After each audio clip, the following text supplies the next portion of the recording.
Hey there mga my loves, Gemini! Thank you so much for always staying here with me in this channel. So bago natin simulan ng reading na to, ang content pala natin for today is that we're gonna take a look at bakit ba ganyan ang pakikitungo niya sa'yo. You may think of a specific person, yes, no? Pero kung sino man to strongly, like intensely, connecting or clinging like a panda or a tertiary, no, in your energy, yun yung ating makukuha. So, just take how this resonates. Hi and hello new subscribers. By the way, my name is Yan.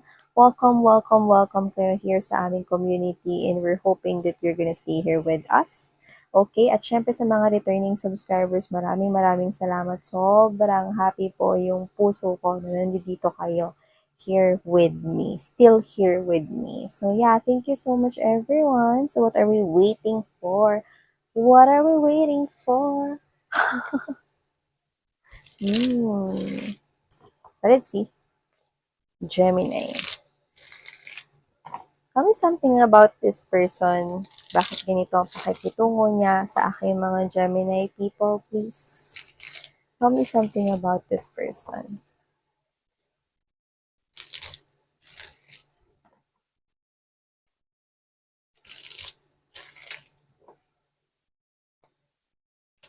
This is for Gemini.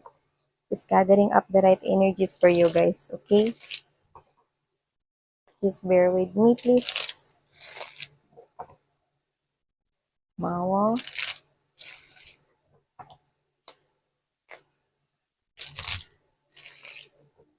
Tell me about the situation for my Gemini. Why is this person here acting this way towards my Gemini?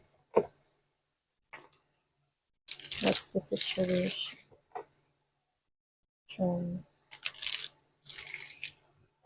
Okay, so let's go ahead and find out. This is for Gemini. Two of Swords.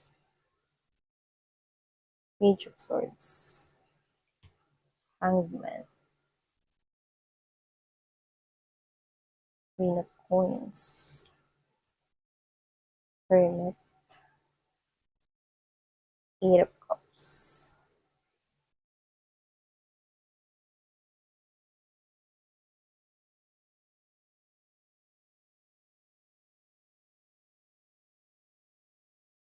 Okay.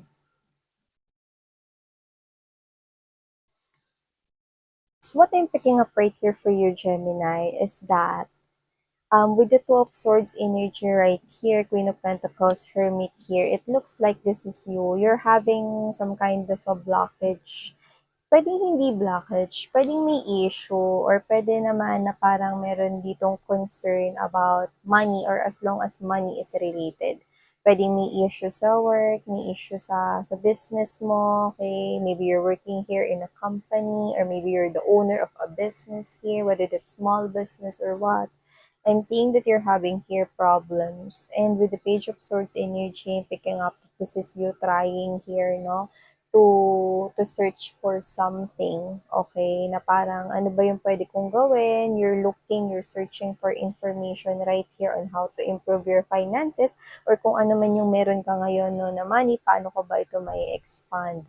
Paano ko ba ito mapapalago? Paano ko ba ito mapaparami? Yan, no? So, this is you, parang this keeps on going on, no? Parang this past few months, it looks like money is tight for you guys. That's what I'm sensing. But we do all know, if you're listening to our Gemini readings, no, recently, sunod-sunod na marami-rami sa inyo may pagbabago sa finances. So this is what we're maaaring kasama doon, no, na makaka-experience kayo ng a little hurdle lang dito, no?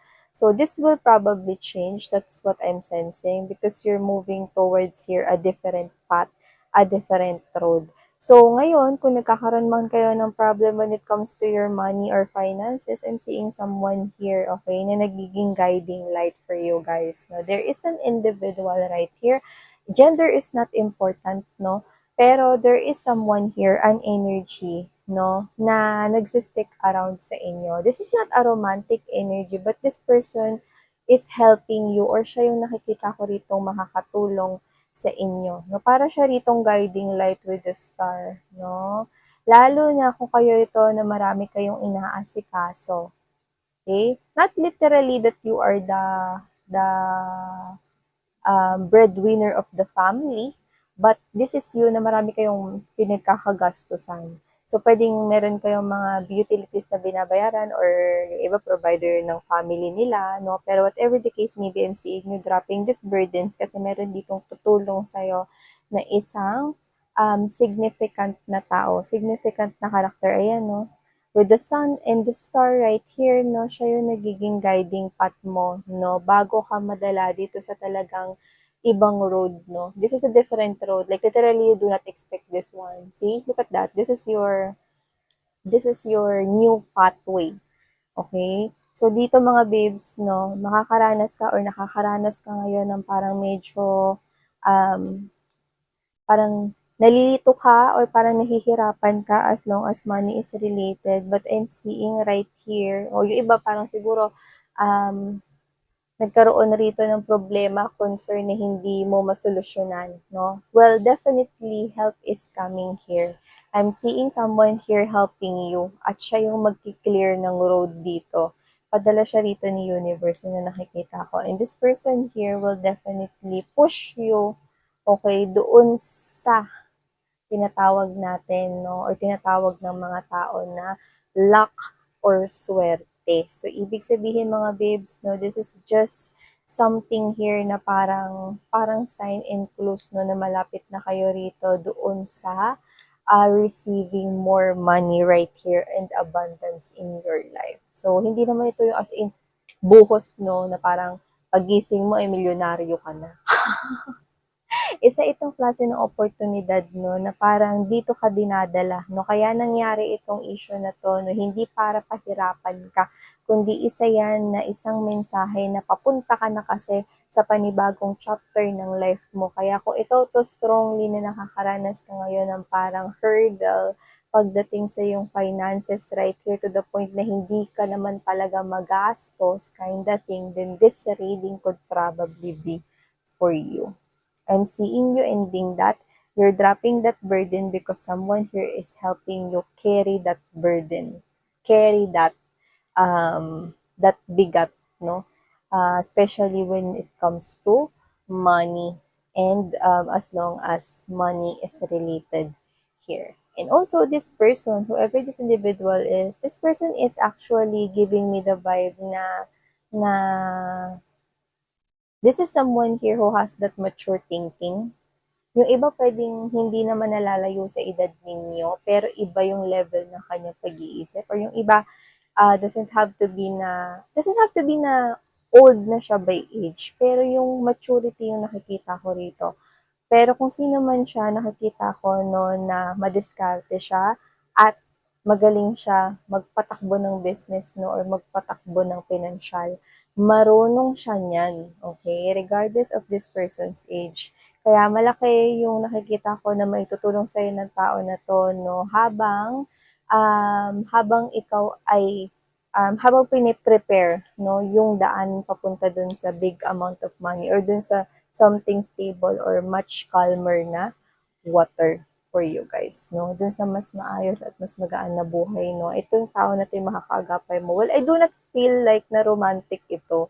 Maaaring ito yung tao rito na pwedeng friend mo or parehas kayo dito ng pinagdaanan na dalawa kaya naiintindihan ka niya, no? Or talagang this person has this kind of sincerity and benevolence to help other people. Yeah. So, kung sino man siya rito, I do feel like kilala mo na siya. Sino nakikita ko rito.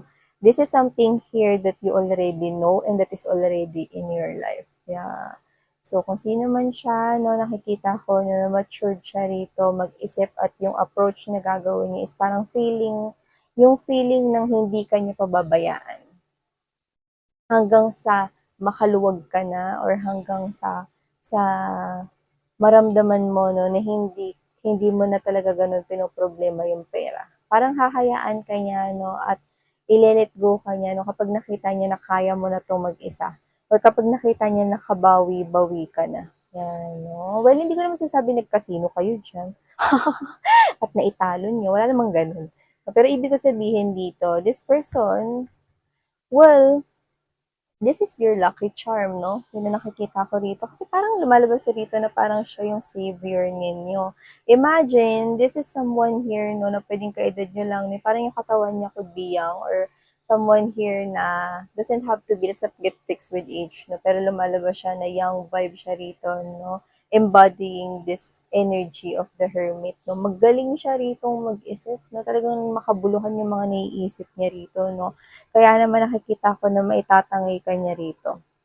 Gagaan ng gagaan, no? Lalo na yung usaping pera for you guys, no? So, hindi ko lang kung ano nangyari rito, like literally issue when it comes to your money here. Kasi hindi ko naman kayo nakitang nag-overspend or what. Pwedeng ito rin kasi ay unexpected because of the clouds, no? Na ayan, no? Like literally, ang daming mga ulap na makakapal dito, no? Pero nakikita kong humahawi at nahahawi na ito for you guys, no? Because ito pala ay isa lamang bahagi na plano sa inyo ni universe. Yan, dalawa yung road dito, no? Ang daming birds doon at yun ang mga mensahe. At kung papansin mo, may lightning doon, may kidlat. So, ibig sabihin, this could be unexpected right here. Like, literally, hindi mo naiintindihan kung ba't nagkaganito, no? Like, okay naman yung takbo ng negosyo mo pag may negosyo ka. Or okay naman yung pakikitungo at ginagawa mo sa trabaho if you're working with other people. Tapos yan, 'di ba? Parang ano nangyari, it's like biglaan kind of thing. Pero unti-unting nahahawi dito yung mga makakapal na julap, no?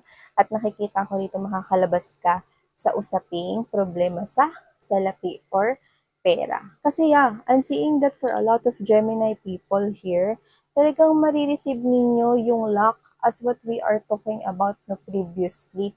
Pero yun nga ng mga babes, no, nakikita ko rito na maaring ito na yung sinasabi na may pagdadaan at kailangan ka muna rito pagdaanan na isang pagsubok. Maaring ito na yung challenge na yun at kasunod na nito ay ang isang magandang pathway na kung saan mas makakaramdam ka ng mas maginhawang pamumuhay, no, kung saan nakikita ko na may kinalaman ang pag-improve, progress at pag-angat ng iyong kapirahan. So, thank you so much, Gemini. Ang taray ng reading ninyo, walang bahid na love life. So yeah, receive and claim this honey. Thank you so much, Gemini. Sarang heyo, love and light. And